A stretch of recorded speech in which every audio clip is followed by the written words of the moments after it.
Well, then I think just in the spirit of timeliness and keeping going, and we know that Tony is on his way soon, I would like to get things started. So as vice chair tonight, I would like to call this meeting of Traffic Safety Commission to order. By my clock, it's 7:09.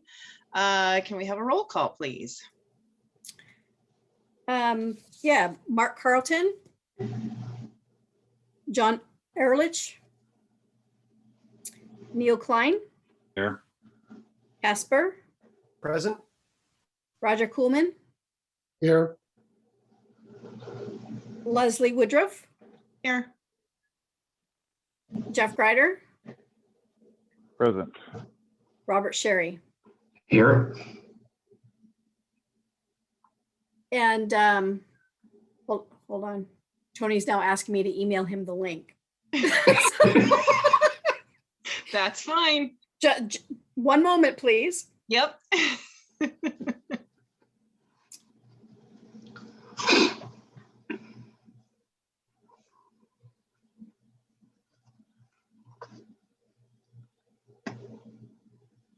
Of course, I'm not in the right place.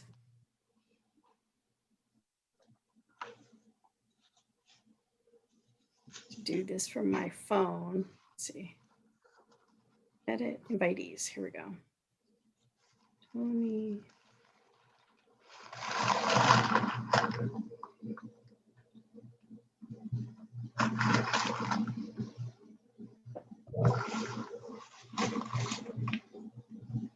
Okay. So we did get a resignation letter from Sarah Sand last week. She apologized. She hadn't been here in a while, but she's overloaded between work and kids at home and those kinds of things. So that information was passed on to Sue Ryan to put us on the list to get another member. So FYI on that. Okay. Yeah, well, sorry to see her go, but that happens. So It does. yeah. Okay, let's see. Pledge of Allegiance. What, I forget, do we face the flag at City Hall or do we face north? What do we do? We normally face the flag at City Hall is kind of what we do. Of course, I'm not Okay. sure how, give it your best shot. Okay, here we go. Let's all stand and face the flag at City Hall. Okay, ready, begin. I pledge allegiance to the flag of the United States of America and to the republic for which it stands, one nation, under God, indivisible, with liberty and justice for all.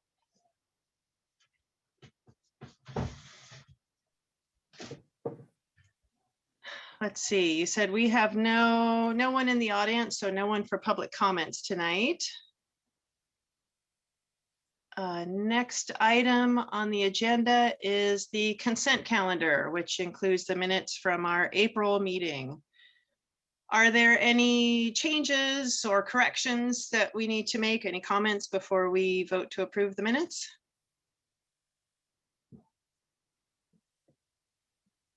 And for some reason, I can't see everyone. I'm on my phone. I can't see everyone all on one screen. So speak up if you, I can't see if you raise your hand.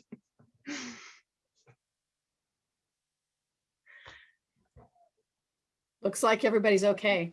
Okay, yeah, hearing no changes or comments. All those in favor of approving the minutes from April 2nd, 2021, please say aye or raise your hand. Aye. Aye. Aye. Okay, any opposed? All right, thank you. Motion passes. Staff reports. May we please hear from the police department? Hello, everybody.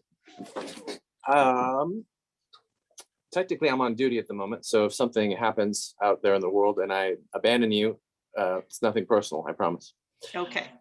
I don't have anything tangible to offer at the moment. There's I've been away for a couple of weeks for some training. It's been kind of short-staffed at the moment, and so we're very, very busy with lots of stuff going on. Nothing specific to traffic that I can really address, other than we do have two of our employees are full-time traffic officers now. I think you may or may not have seen them out there in the unmarked white Durango. That was a call from our administration and from citizens that they wanted to see more traffic enforcement. So that was sort of a response to that. We've had a lot of DUI crashes and DUI type of stuff going on within the community and then on the outskirts. And so fortunately, there hasn't been anybody seriously injured from any of that stuff in our community, but on the outskirts, there's certainly been some incidences where people have been seriously hurt. So that's kind of my report. Just kind of a general stuff that's going on here with the police department with traffic stuff. Okay, thank you. Any questions for from any of the commissioners? No.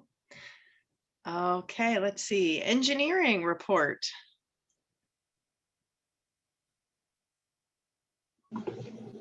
So a couple things.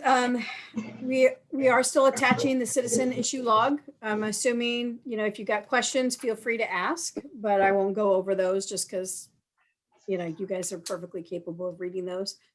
Some general information, project updates. Scott Levitt Park will be awarded, that contract will be awarded on the 16th of August. We'll be installing sidewalks and ADA ramps all the way around Scott Levitt Park to make that more accessible. And you could get then from the park over to the bypass trail, that portion of the bypass trail that's already in place. Along with that, I will point out CPRD did get a $1.4 million grant to build a portion of the bypass trail from the industrial parkway down across Hess Creek to connect up with the portion of the trail that the ODOT built along the bypass and then all the way down to Rogers Landing. So that will be happening over the next several years and will be completely ADA accessible. So includes a bridge and all kinds of neat things there. So the like I said, the sidewalk park will get us get you connected over to that trail also. So that's a good thing. Excuse me, Elliott Road is still moving on. Tony just took a deep breath. It's still moving forward and working with the utilities to get all of those designs completed and ready to go, and right-of-way acquisition.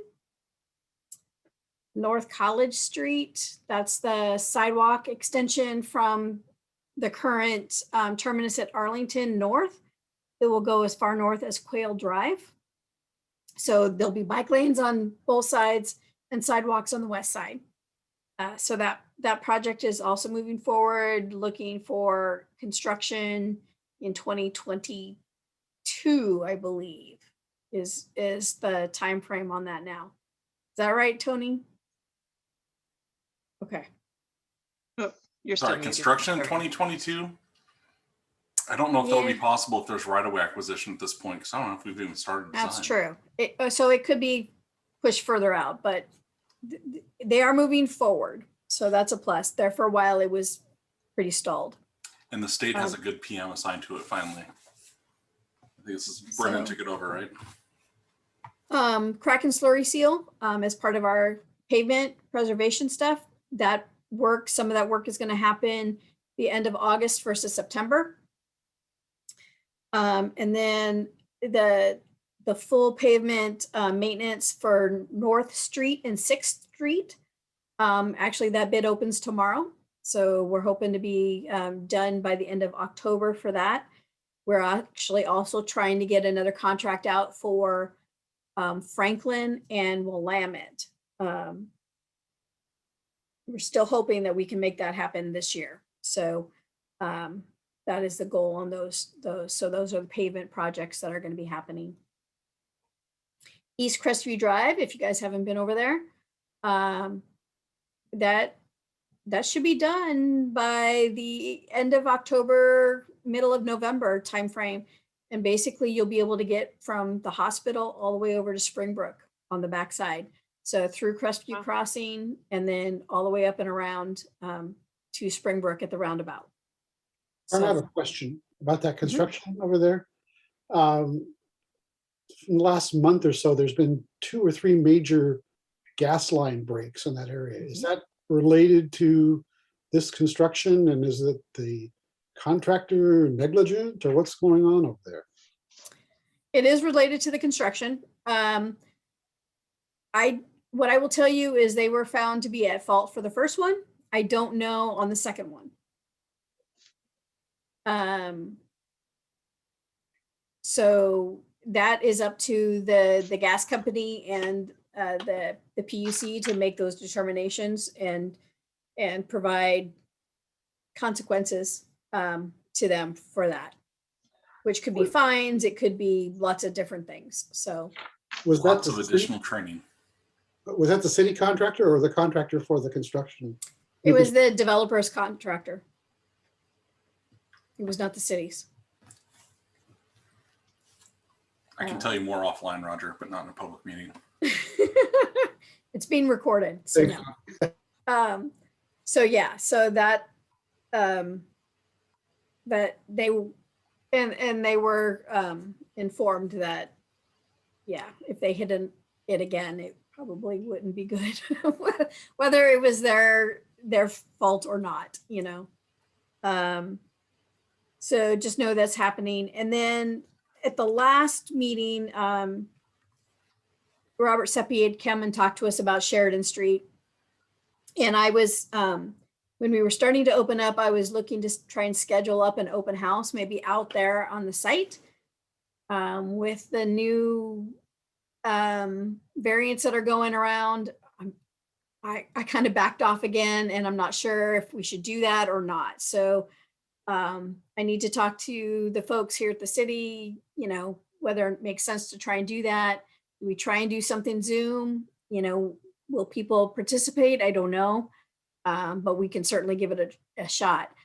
The question I have for this group, does anybody in this group want to attend that meeting and listen to what people say, assuming we can have a meeting? Yeah. Okay. Okay. I need PDHs, so I'll attend. And then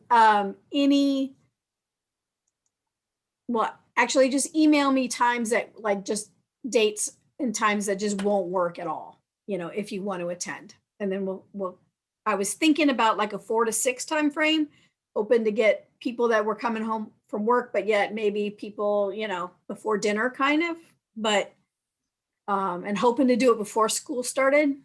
But again, we'll kind of play that a little bit by ear. With that, actually, I just, did everybody get the invite to the volunteer appreciation next Wednesday from 4 to 6? Yep. At Memorial Park? Okay. So that's what I have for projects. Did anybody know of anything else? Questions about projects? So I know it's not really a TSC thing, Harm, but I did go to the pre-proposal meeting for the Newberg Park or the Chehalen Park and Rec. And the new bridge they're going to put parallel to the bypass over Hess Creek or Chehalen Creek. It's Hess, right? Hess Creek.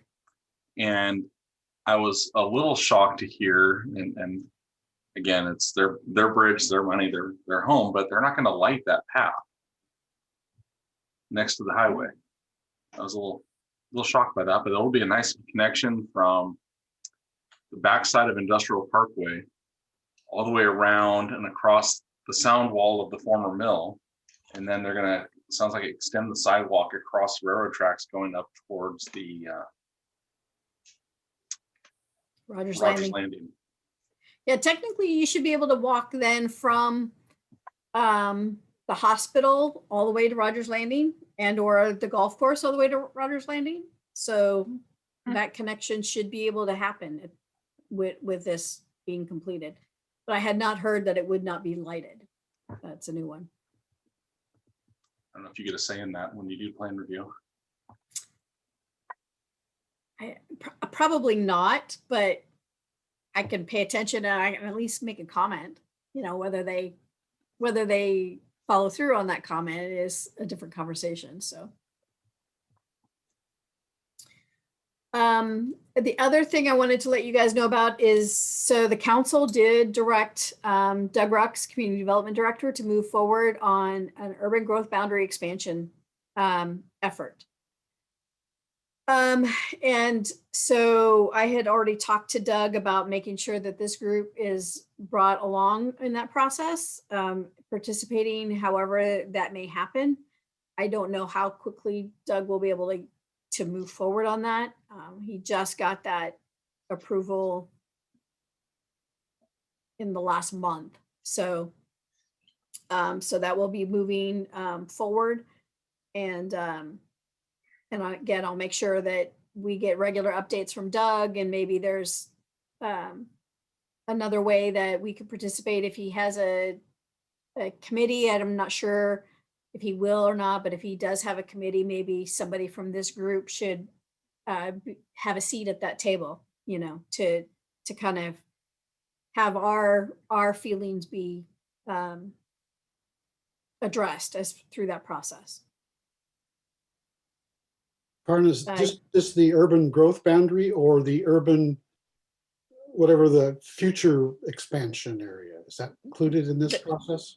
Yeah, so this is the urban growth boundary expansion. So this is, the city has determined that we are deficient in commercial, industrial, and residential lands.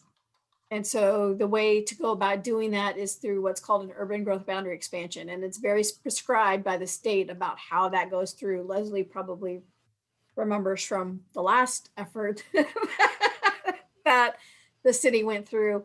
But there's very prescribed things that they have to do and have to address through that process. And then they would move forward. Robert might have gotten a briefing already as planning commission. I'm not sure. Yeah, we've had conversations about it. So This process includes adding property into, not necessarily into the urban growth boundary, but future expansion areas. Correct. A chunk of property up above, off of Corral Creek and that area specific is what I'm interested in.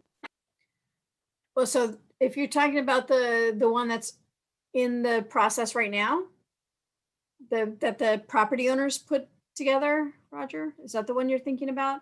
This one is a city effort. The other one, I think that you had asked me about before, was a very specific property owner effort. And they're two different things. Okay, I guess that's what I'm trying to figure out, if they are two different things, or because what I understood, that this particular property needs to be brought into some kind of a future expansion area before it can be brought into the urban. Yeah, it has to be brought into the urban reserve area, Right. and then it can be brought into the other. But that is a specific property owner effort. You know, they are making the request of the city in order to do that. The other one would be an effort led by the city. And we wouldn't be specifically looking at one particular property in particular. Again, there's a process and you look all the way around the city in order to do that.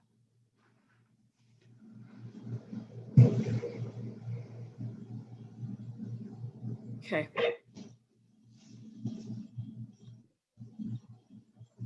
That's all I have for staff reports and general information.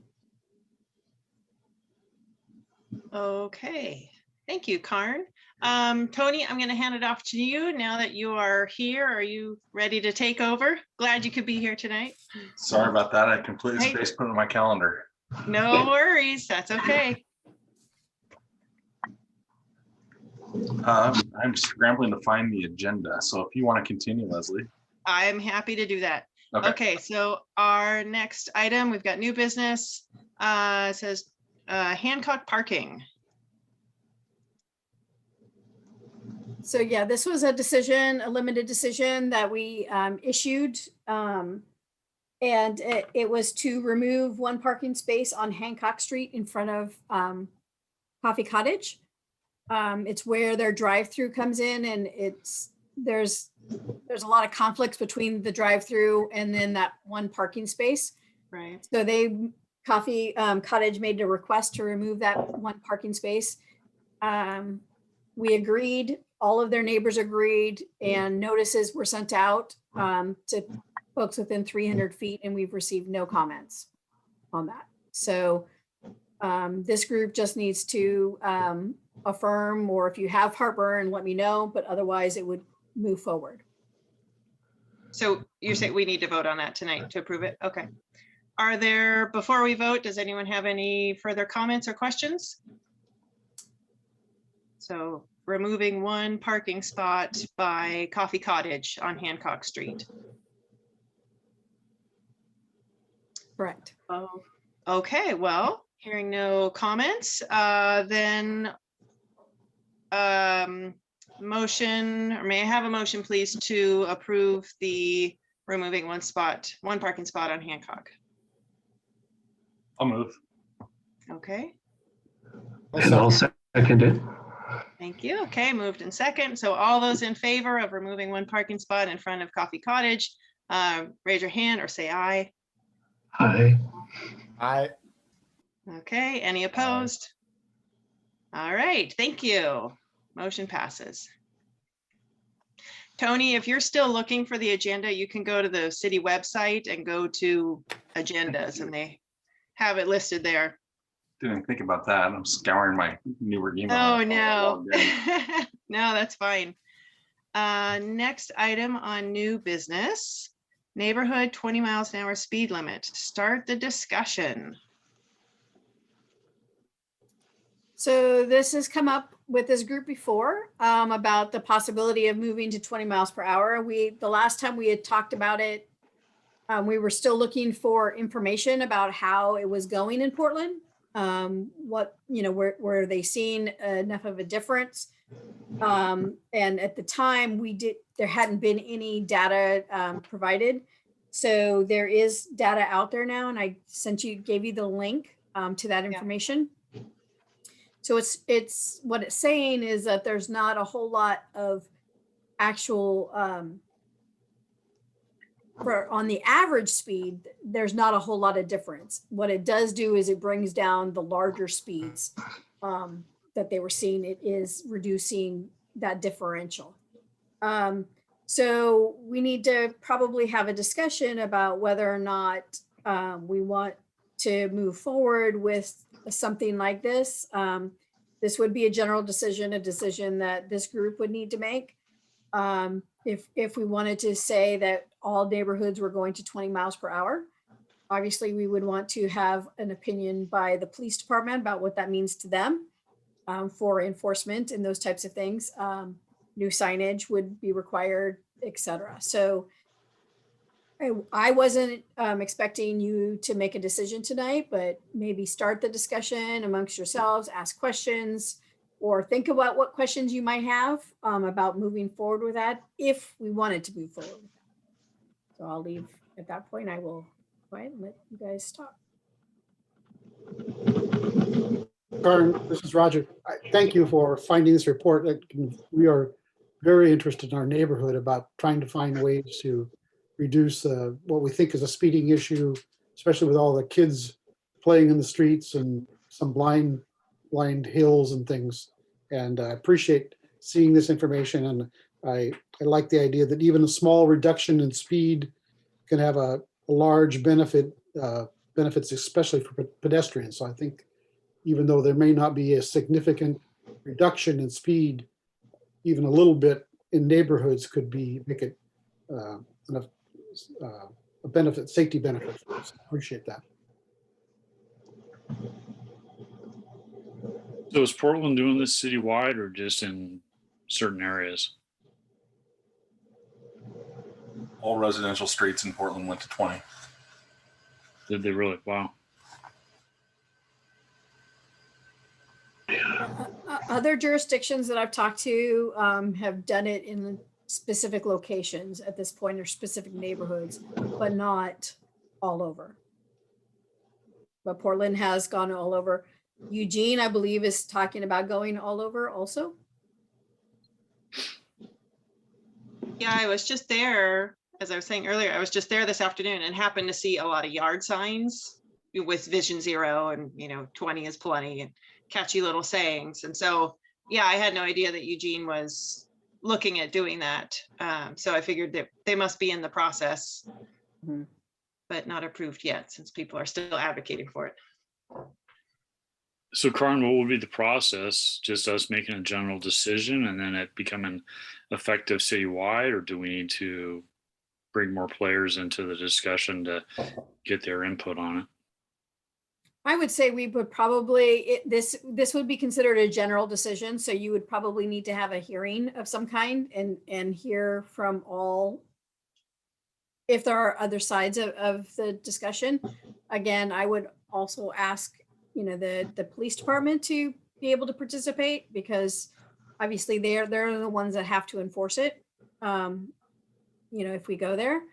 And then there probably also needs to be some kind of an education campaign. I wouldn't want to say, well, we're going to do this and it's effective tomorrow kind of thing, without bringing the rest of the city along and letting them know what we're looking at, why we're looking at it, those kinds of things.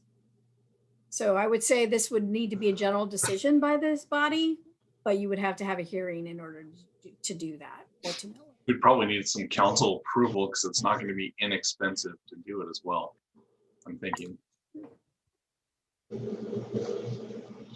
Yeah, the questions I had, this is Jeff Greider, the questions I had were related to, technical issues with signage. Is it required to have signs, more often? Because I guess it would make more sense to have more signs. Never mind. Talking about speed and signs, I'm sure there's regulations statewide that say how often they need to be placed, et cetera. But would it be simply a matter of replacing current 25-mile-per-hour signs, or would it be more than that? And then I have seen before the yard signs and stuff. I think that's a big part of raising awareness.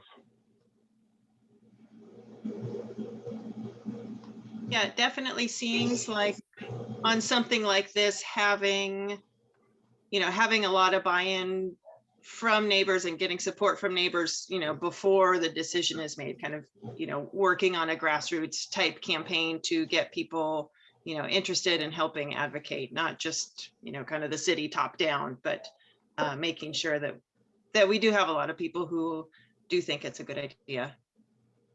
Give the school board something to think about. Let them get involved. That's what I was going to suggest, was maybe we have a kind of brainstorming meeting or session that we talk about this and kind of come up with who all the players would be: police department, school board, CPRD,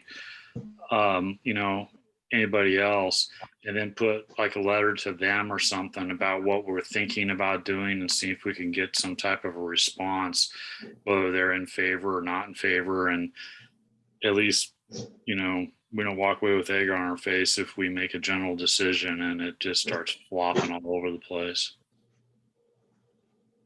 We invite somebody from the city of Portland and maybe the city of Eugene to talk to our group about their efforts and how they worked and how the process they went through. I think that's a great idea. Can reach out to Jennifer if you'd like. It might Or Matt. It might also make sense. Sorry. Go ahead, Jeff. To have our presentation on the 13th, maybe talk a little bit about it there, as far as what he knows. I mean, I'm sure he may have some insights as far as technical aspects.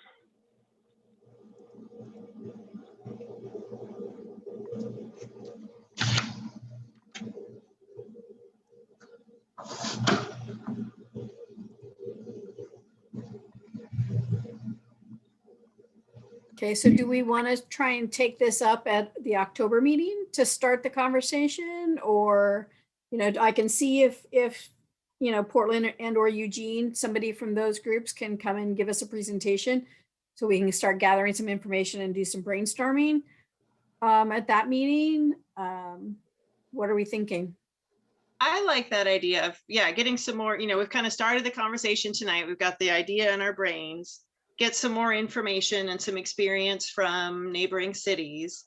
And then, that'll give us time to find other things on our own and discuss it at that meeting. And then from there, we can have a better idea of how we want to move forward, if we want to move forward and how.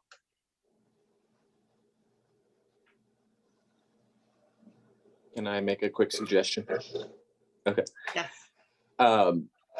It'd be great to hear from some cities with some comparable traffic patterns like Newberg has, like maybe some comparable sized cities. I was a Eugene police officer for a long time, and the traffic issues there are no way to compare as they would be here in Newberg and Dundee. And certainly Portland would be a apples and oranges type of a comparison. So it'd be nice to get some feedback from maybe a smaller city who's tried this stuff and see if it's been effective.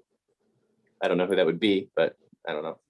Yeah, good suggestion. Thank you. Sure, we can find somebody from the 20 is plenty Vision Zero group. Right.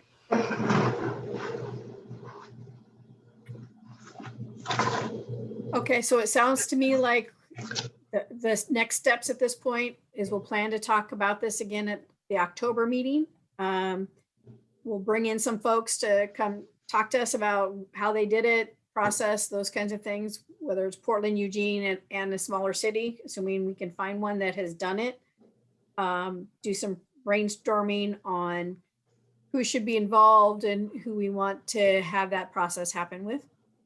Does that sound like the right way to go? And then we would probably, unless we have another meeting in between, we would probably have the hearing maybe at the January meeting.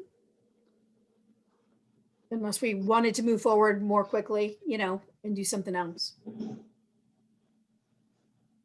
I would suggest I just put it on the agenda from henceforth right now, and we can just kind of test the waters and find out in October if January looks like a good time to do a hearing or wait until the next meeting. Just kind of depending on what information we're able to gather and what type of response we're getting. Okay. And while we're talking about the October meeting, I will not be at the October meeting.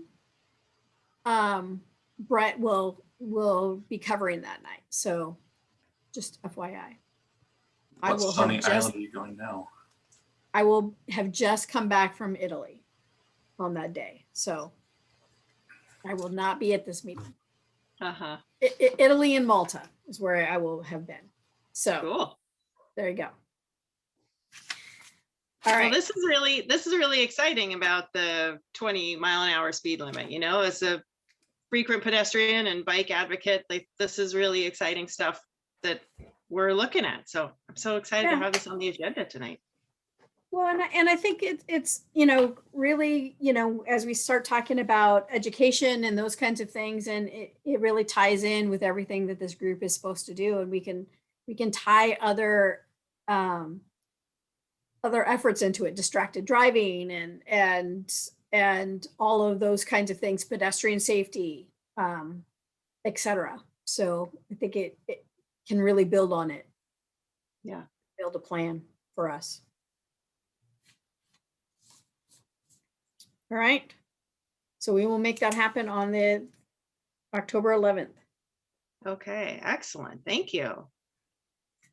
welcome. Okay, that is the end of new business. So back to old business. We've got our the roadway safety class on September 13th with Mr.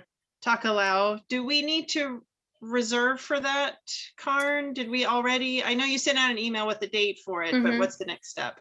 So if you're wanting to attend, please let us know.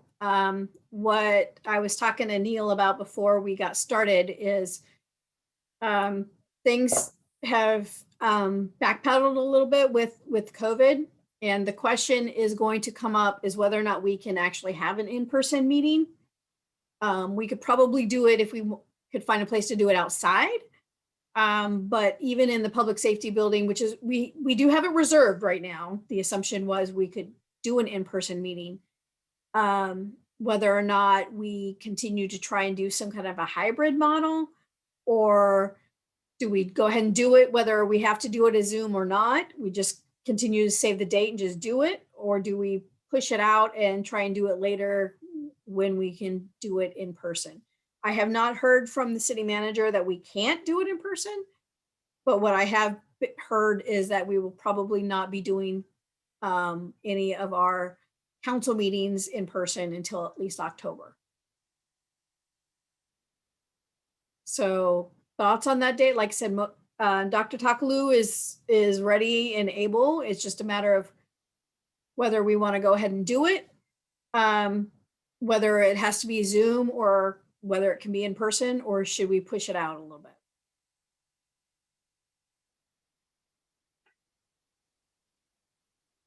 Any thoughts from the group? I'm not looking forward to another Zoom call with Dr. Takalu, but I think his training is very worthwhile.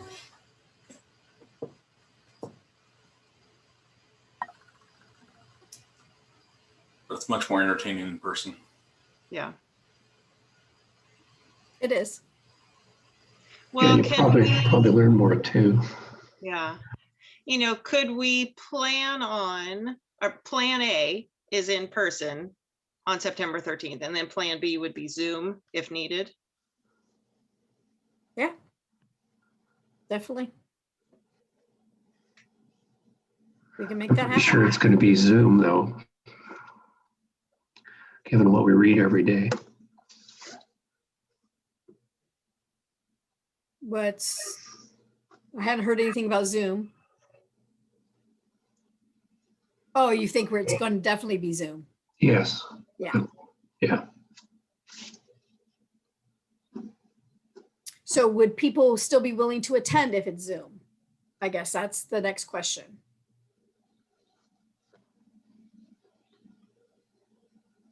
I will. Okay. All right. So as long as we still have people that are willing to attend, as long as it's Zoom, we'll continue down that. Yep. We'll try for plan A. And if not, we'll move to plan B, which would be Zoom. Definitely email me and or Sandy Baxter back. Sandy Baxter is our new engineering's new admin assistant. So you may see a lot of things from her. Let us know, because that will be the other piece of it, is depending on how many people, you know, we may have, how we have to spread people out or that kind of thing if we're in person. All right.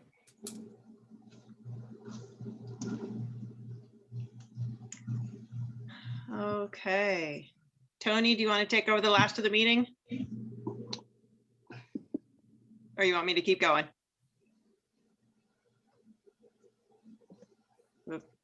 Tony has muted himself. Oh, you're muted. Stupid mute after 18 months. I think I figured that out. So last item we have is the Meridian Street no parking. So if you remember, this is down by George Fox, and eliminating 2 stalls, just 1 stall, 1 additional stall. 1 additional, another 20 feet. And it would be on the northeast side of the intersection. No, Southeast.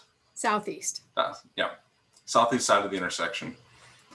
And Karin issued a notice of intent, a notice of decision, and that was appealed by the owners on the southwest side. And we've heard from them a number of times in our meetings about this.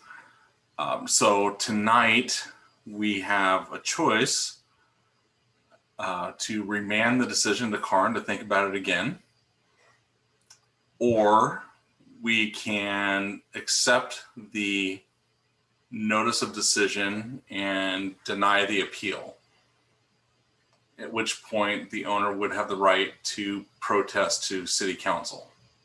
Did I say that right?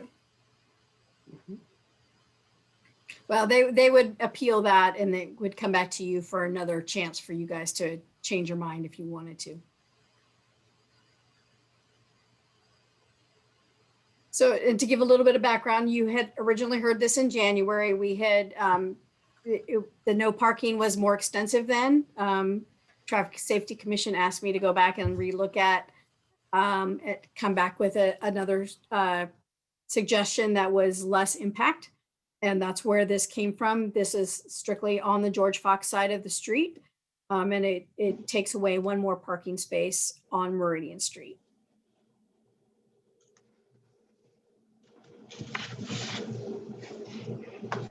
And so this, just to remember correctly, so this decision is only about that one parking, the one Correct. parking space.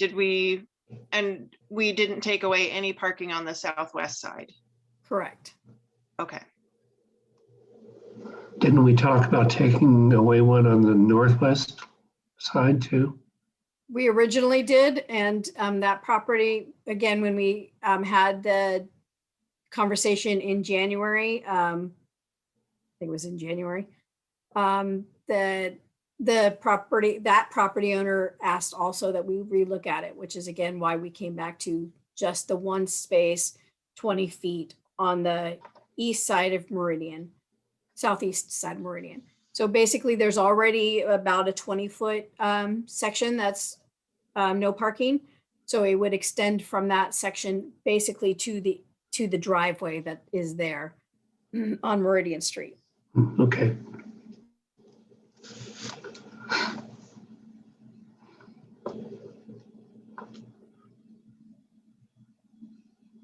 This request, this originally came from George Fox because of concerns about pedestrian crossings, is that correct? Correct.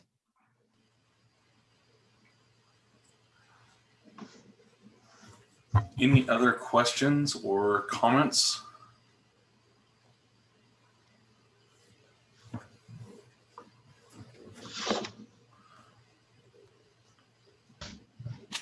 So I think our next action is a motion to either accept Karin's decision and effectively reject the appeal or remand it back. So is there a motion? I make a motion to accept engineering's recommendation.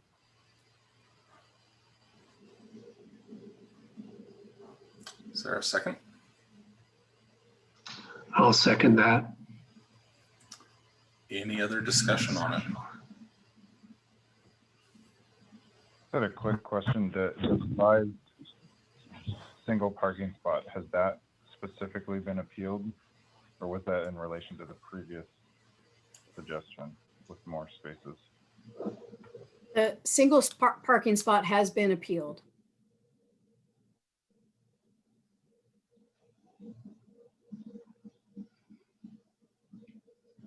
And I didn't by a catch Jeff's resident question property owner? altogether.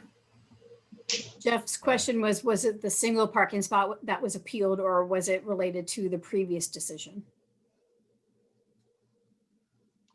So I think back in January, your first decision was one spot on the southeast, southwest, and northwest sides, one additional spot. That brought out some appeals conversation from the neighbors. You went back and looked at it again and have come back with another decision, a revised decision for just the southeast side. One more 20-foot section south of the fire hydrant to improve sight distance for northbound vehicles on Meridian. Directionally challenged today, so I'm hoping I got that right. Yes. It And I also can- provides more more sight distance for the folks that are coming out of George Fox to be able to see to the south for those northbound vehicles also.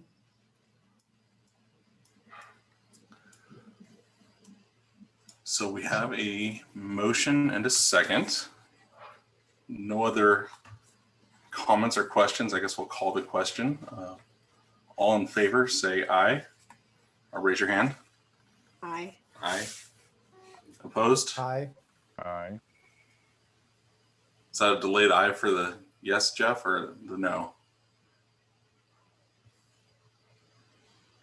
I'm voting yes. Okay, so I think we have a unanimous decision to uphold your decision, Karin. Thank you very much. I will make that notice, put that notice out, and we will move forward on that. All right. We have the worst intersection list still. I think it's still our worst intersections. We did have right before our last non-meeting, another couple series of accident crashes at the intersection of Sheridan and 219. And Brian, was there any feedback of what caused those? Have you heard? Are we talking about the ones that we talked about the last meeting, or has there been one since then? No, the ones that are our last meeting that happened like the weekend before in July.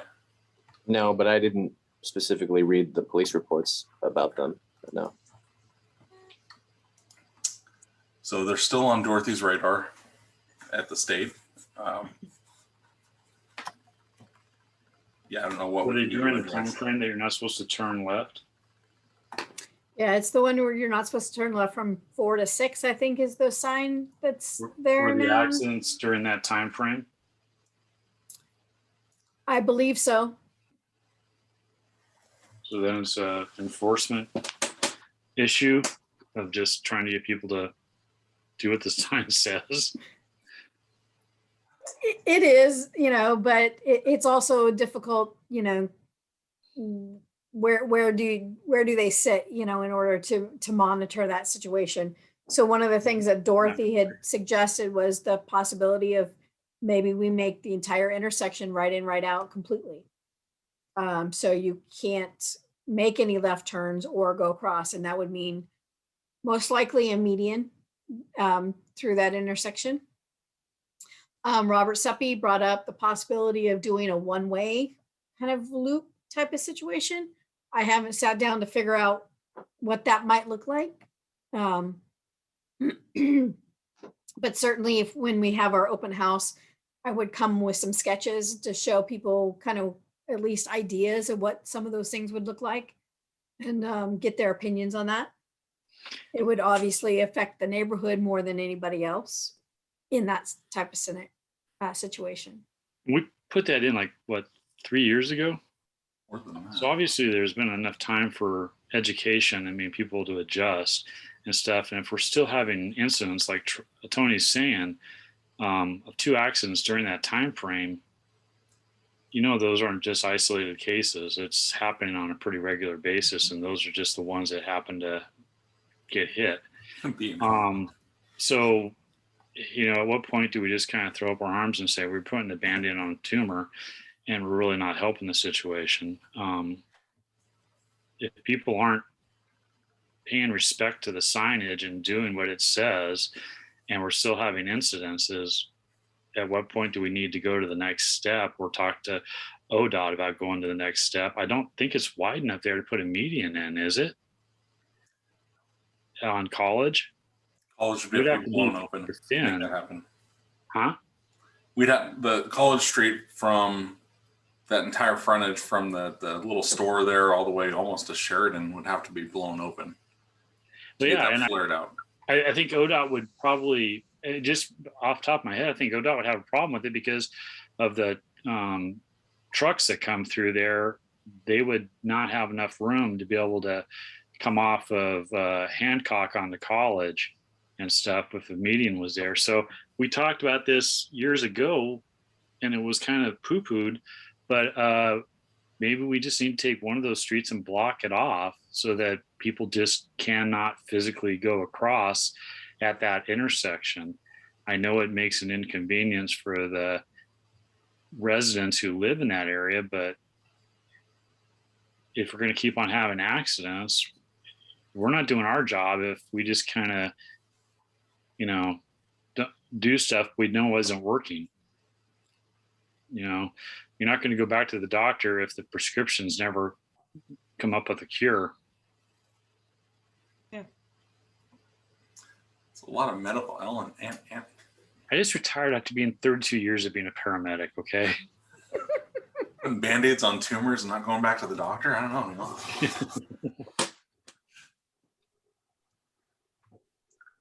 Karin, do we have that option to at least maybe do a trial, do a temporary, block that off and see if it pushes the problem somewhere else?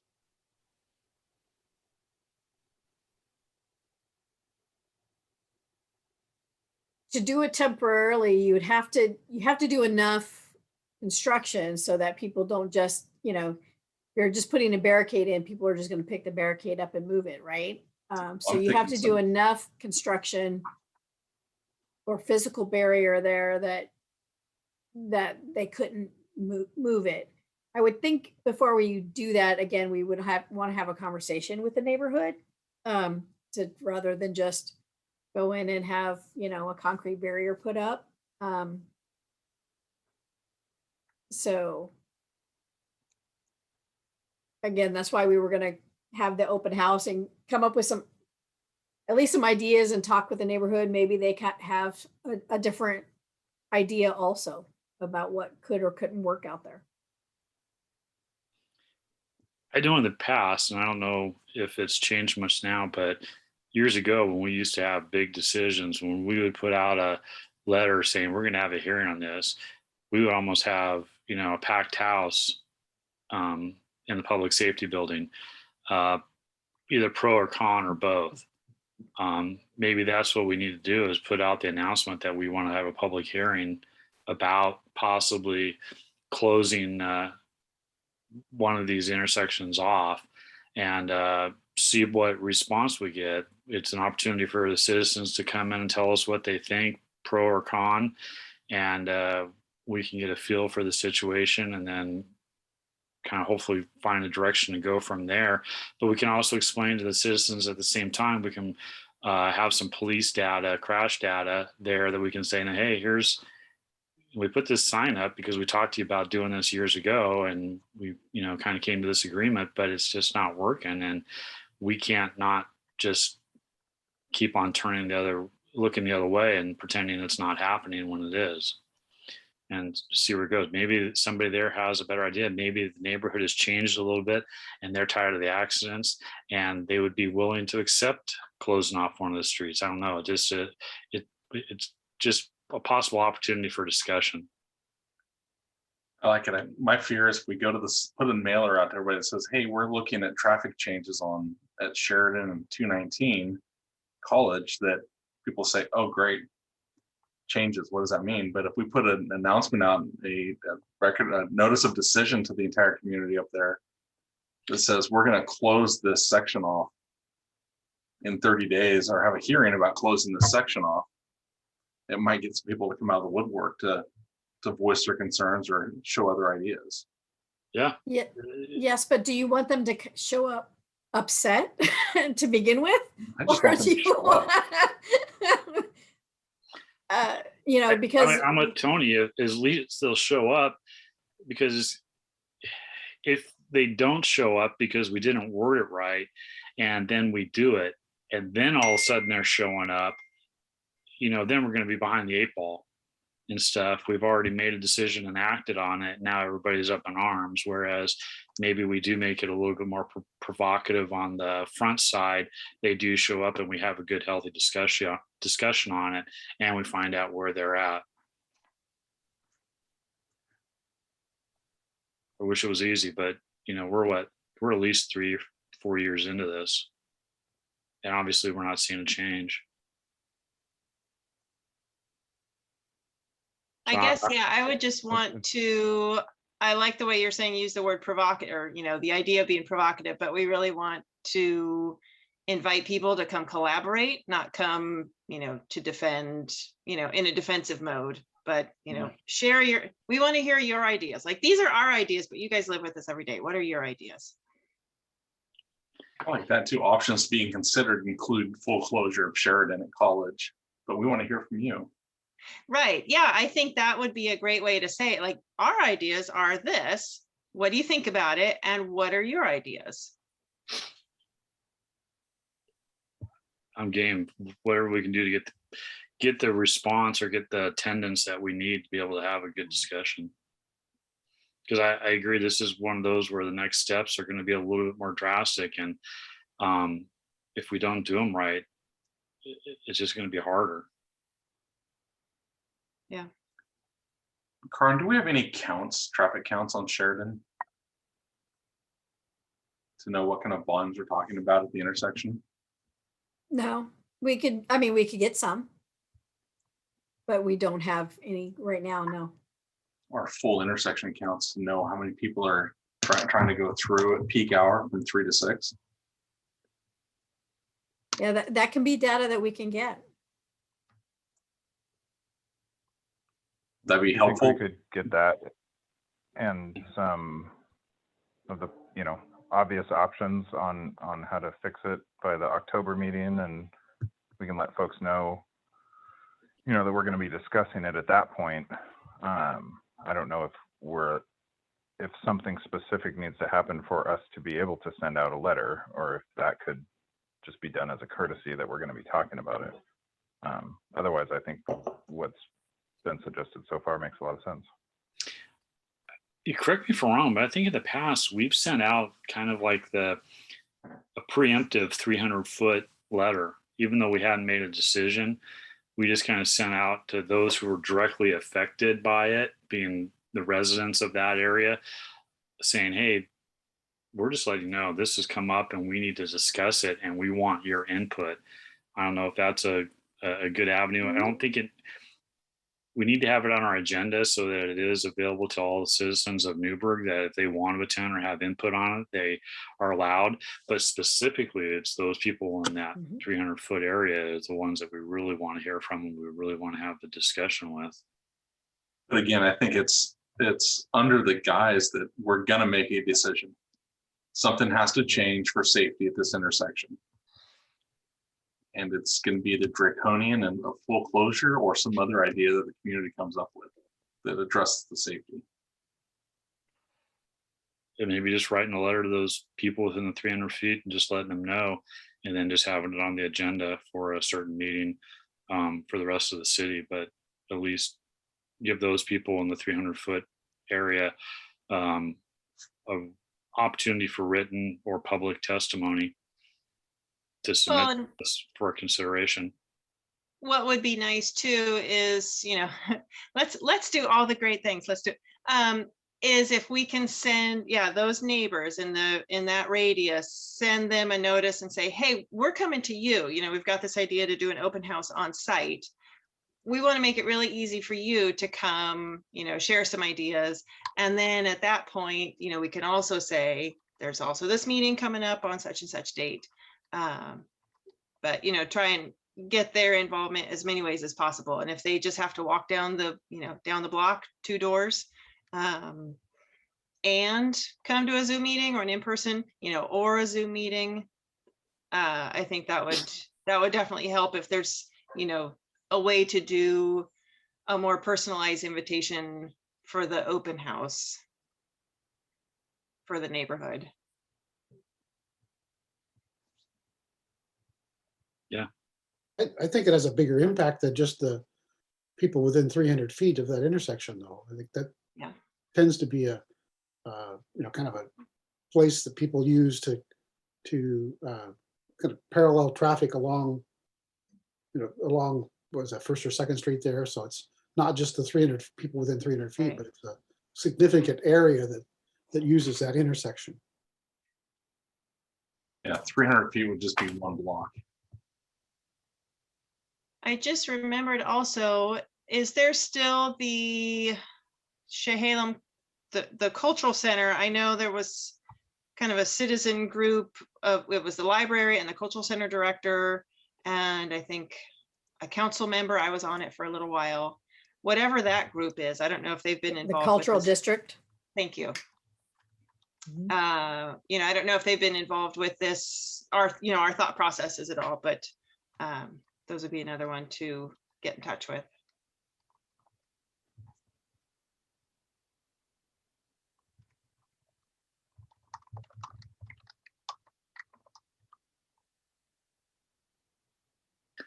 Do you need a motion, Tony, or just? I'm kind of looking at Karin, asking her what she needs from us. Is this a? Well, Tony, I think before you were able to log in, we had kind of just gotten started, and Karin was saying she was asking us to email her some dates for doing a Sheridan Street open house on site this fall, ideally soon. That that might work for us, or no, that won't work for us. When is the Because you're tunes thinking on? like in that 4 to 6 window. Is that right? Mhm. Are they still doing music there? No, I can always hear it on Tuesdays. I haven't heard any concerts this summer. Okay. It seemed like they were going to do a couple, but I haven't heard Casper shaking his head yes. Oh, I believe I'll look I it up heard right now, see what I something find. about just doing it one day out of Just the one? entire summer, but I'm not sure.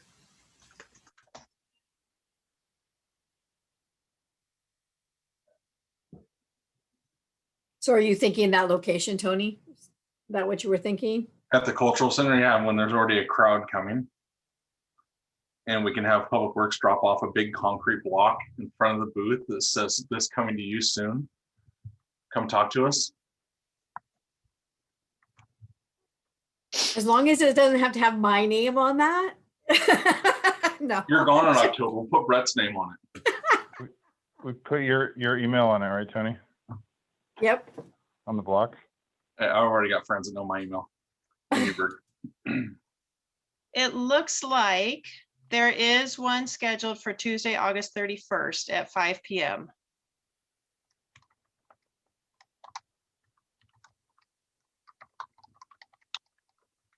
5 to 8. Oh, no, 5 to 9.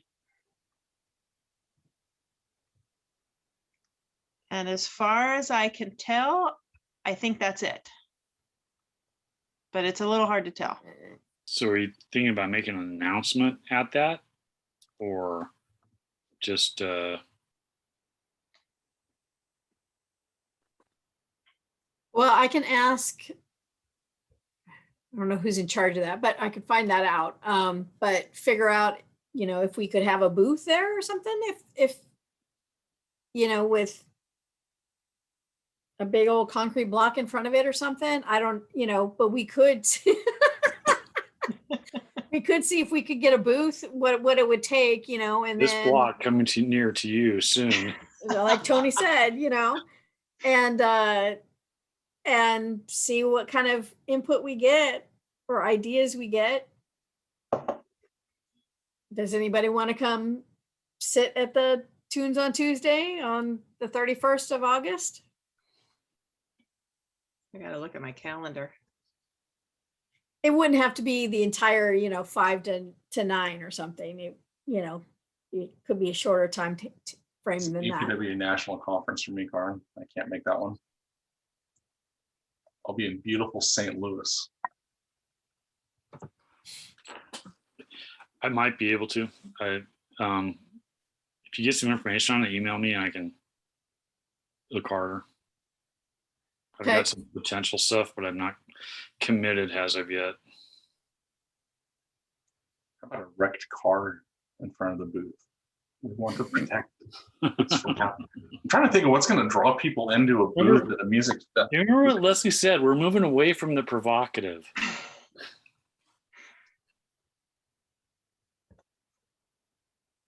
I've been at those meetings where, you deliberately get people worked up to make them show up and they don't go well. just saying. You run the risk, but we've also had a recurring issue with this committee of we make a decision on something and we didn't get the input we were hoping for. And then once we made the decision, everybody's up in arms, and those meetings don't go well either. No, So it's kind agreed. of one of those where you flip a coin and it turns up on edge.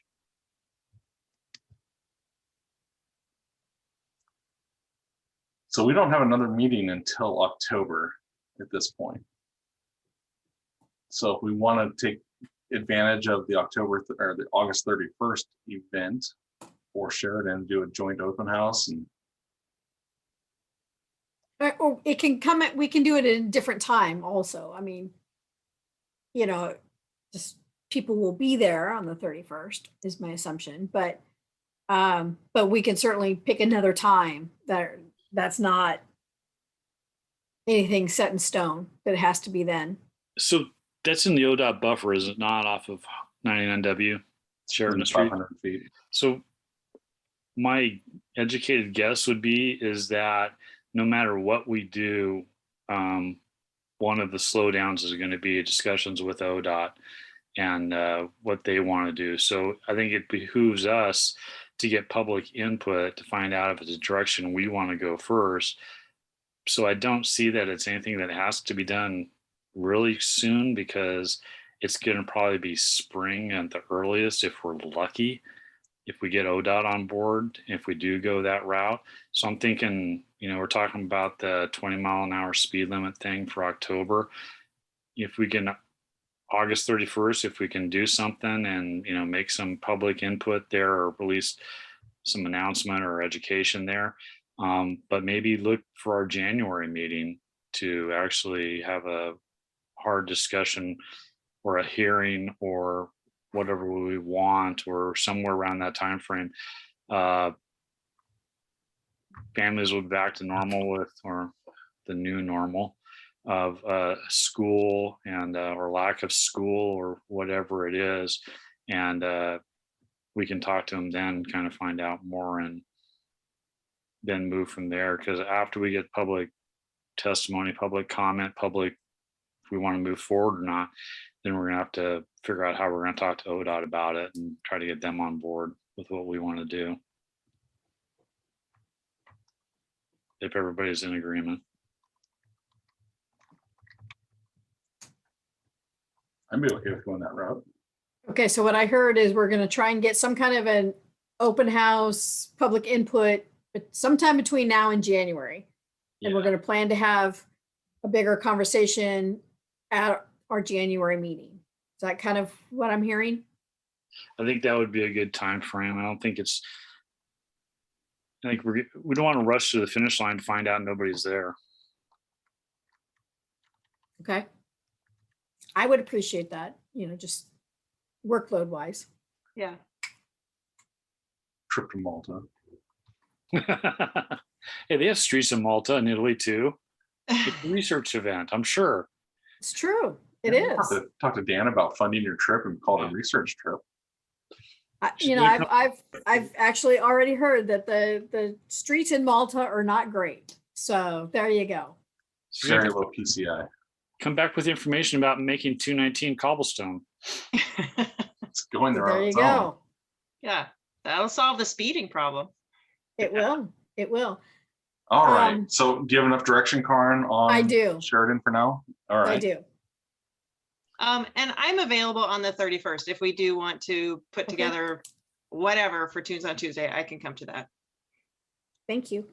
Yeah, probably we could figure out more, but have the booth before the music starts, and then once the Mhm. music starts, go home. Exactly. Or at least stop doing the booth, I should say. Exactly. Ultimatum. Exactly. So another quick thing, Tony, if I could jump in really quick. We had talked at the last meeting about the possibility of this group and others having a class with Roy Gathercole that he and his wife put on about what it means to be disabled in a wheelchair or other things. And I did check with him to see if he was still doing those, and he said yes, and to let him know if people were interested. So I'm just kind of starting to get that feedback from this group. If you guys are interested, know of other people that might be interested in that. I know Casper, you had said that you and maybe some of your some other folks that might be interested in that. It just gives you a different perspective about, why some of the things that we talk about are so important. Whether it be where the push button is, whether it's where the mailboxes are on the street or the signs or all of those kinds of things, how the ramps may or may not work if you're in a wheelchair, or those different types of things. So it helps bring some of that, to light for people who don't live that every day. So just kind of thoughts on that. Is there a limit to the amount of people that he would do that training for? He hasn't said that he has a limit. I would assume that there would be a certain limit per time, but he talked like he would still be willing. He has, whether he had the bandwidth or not to do that. So Thinking the APWA Transportation Committee could benefit from that. it's true. It's true. As somebody else told me at one point, at some point we will all have mobility challenges, whether they're temporary or permanent, and we will be embarking on an ADA transition plan for the city this fall. It won't just be public right away. It will be things like our buildings, our website, our programs. It will be the whole gamut. So just an idea.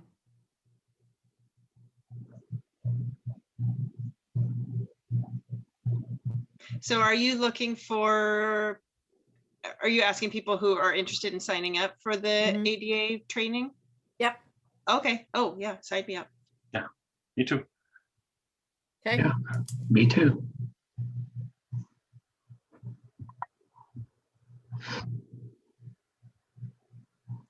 If you haven't met Roy yet, he is a really neat guy, Yes. and his dog's pretty cool too. And if you don't know that, he's very much into Timbers soccer. So just FYI. We won't hold that Should against be. him. I Uh, won't anyways. and yes, Moses is pretty cool. Moses Moses that's is his dog. So service animal. So okay. Anything else on the agenda? Karen, do you want to talk about the email we got about Dayton? Have you looked at that yet? I saw it. I have not responded yet. We did get an email on speeding on Dayton Avenue between 5th and basically 804 within the city limits. My next step would be to get a hold of, it was a resident who made the request. Actually, she was asking for speed humps. Kind of the process that we go through is we talk to her, we get some actual speed data. I reach out to Sergeant Hagan and get that information, and then we go down that path. My guess, I'll be honest, I'm not even sure if Dayton Avenue is actually our street or if it's a county street. I'm gonna have to look that up. Portion of it is within the city, but it doesn't necessarily mean that it's under our jurisdiction. But I believe the first, I used to live on Dayton Avenue. I believe it's city all the way down to the dip because the city has a water something water treatment plant or something down there at the bottom. yeah, we have a sewer pump station. Yeah, but it's part of that's a county road because we actually had to get a county permit from them to do our upgrades to Dayton Avenue pump station. So we got to figure out where the lines are through there. But again, the policy that we have in place is we have to show that people are actually speeding before speed humps get installed. But we can look at other options also for that. But like I said, our first step is normally to get the radar trailer out there and or get some other kind of speed counts to find out how fast people really are going. And then starting there.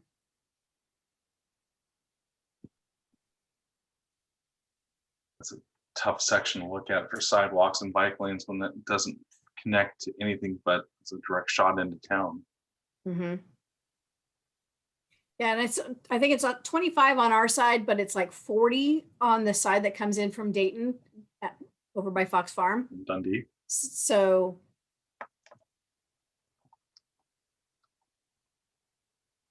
and I need to reach out to her a little bit more to find out if she's thinking people are speeding more coming out of Newberg or out of Dundee, which direction she thinks there's more of an issue. Also curious how much it changed.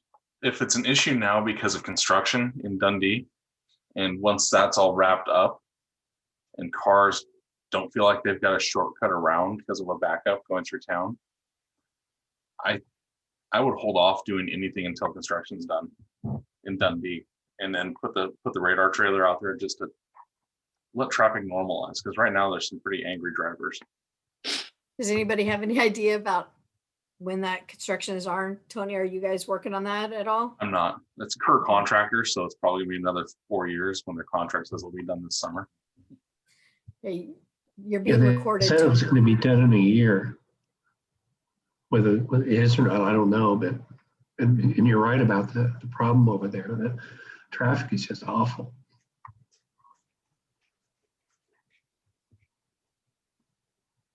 Okay, all good points. When I So I reach think out we- to her. Let's talk to her, but I think let's not do any action until we get traffic normalized and we know what reality is. Mhm.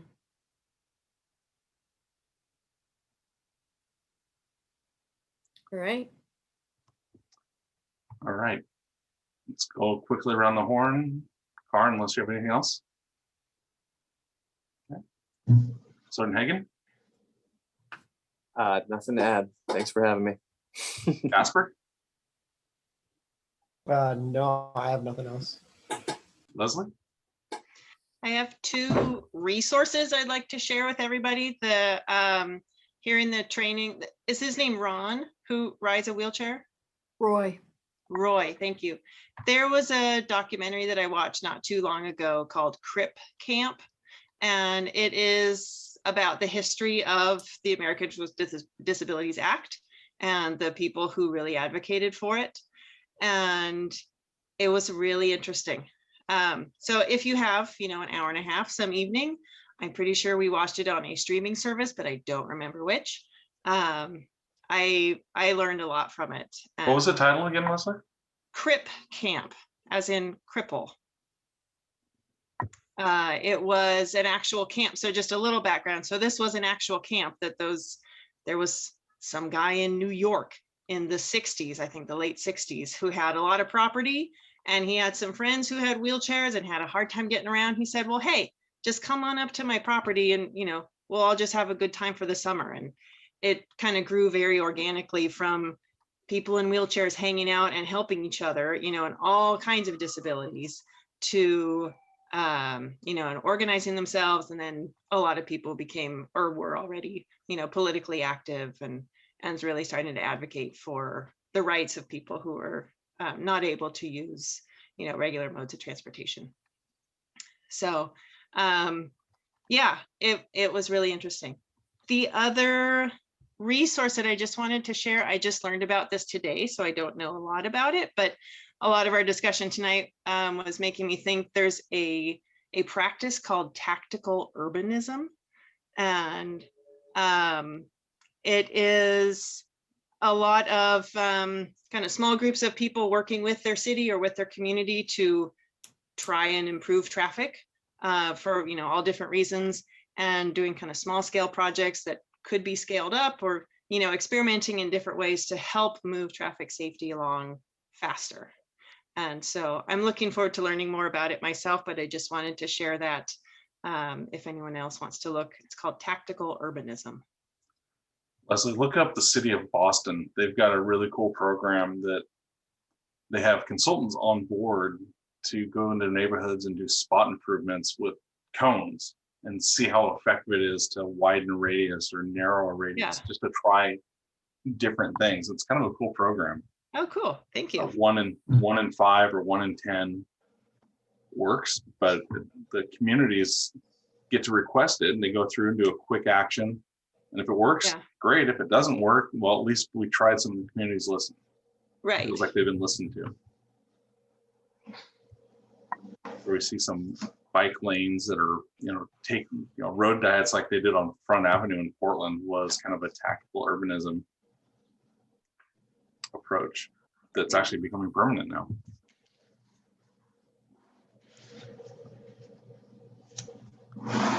Jeff.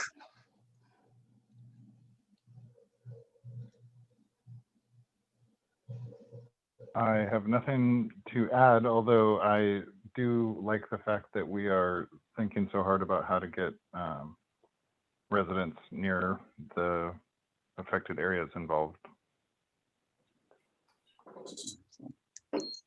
Roger?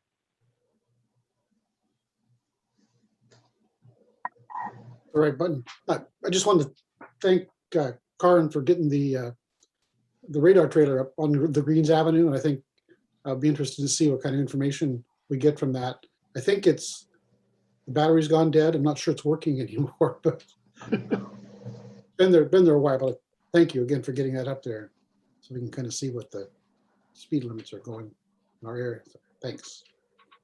Bob? Yeah, I want to thank CAR too for getting that up there because, we do really have a problem where we live. Roger talked about it earlier. We have the same problem where you are, Roger, that we have kids playing out in the street playing basketball, and cars come around all the time, and it's a mess. And this 20-mile-an-hour thing, I think, will help a lot because we don't want to have somebody killed. Neil? I'm good. Good. I have nothing else, so Asper? all right, he already went. Oh, did he go? He was the first Okay. one. Oh, okay. Sorry. But I'm okay if Casper wants to go again. Well, for the spirit of things, I still have nothing else to add. All right, our next meeting, Karin, is October 11th. That's Um, 10, 11, I- and I 7. don't know yet if we'll be in person or still in this mode. So as soon as I know, I will let everybody else know. Assume Zoom at this stage in the game, unless, things get dramatically better. My calendar right now before I forget again. And then September 13th for whoever wants to attend the roadway safety class. And right now it is scheduled in the public safety building. We'll see.